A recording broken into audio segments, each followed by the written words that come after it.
Asylum ক্লেইমের যদি grounds থাকে আপনি অ্যাসাইলাম ক্লেম করবেন, আর যদি গ্রাউন্ডস না থাকে প্লিজ অ্যাসাইলাম ক্লেম করবেন না। যে কোনো গ্রাউন্ড দেখিয়ে অ্যাসাইলাম ক্লেম করতে পারবেন না। UN convention relating to the status of রেফিউজির আন্ডারে 5টার মধ্যে একটা বা একাধিক গ্রাউন্ডস থাকতে হবে অ্যাসাইলাম ক্লেম করার জন্য। অনেকে এসে বলেন যে আমি দেশে ব্যবসা করতাম, কিন্তু ব্যবসা বা লোক আমার কাছে টাকা পেতো, আমি দেশে গেলে আমাকে মেরে ফেলবে, অথবা আমি অনেকের কাছে লোন আনছি এবং তারা আমাকে হন্যয়ে ঘুরছে, দেশে গেলে আমি নিরাপদ নয়।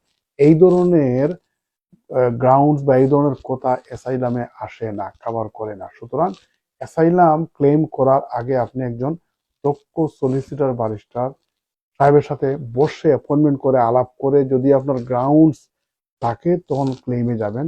খামোখা টাকা পয়সা সময় নষ্ট করবেন না।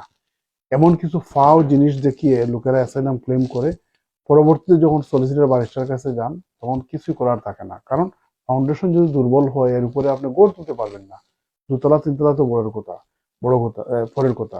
সুতরাং আপনাকে অ্যাসাইলামের গ্রাউন্ডস থাকতে হবে অ্যাসাইলাম ক্লেম করার জন্য এবং সাকসেস হওয়ার জন্য। এইটা জেনে শুনে বুঝে আপনারা ক্লেম করবেন।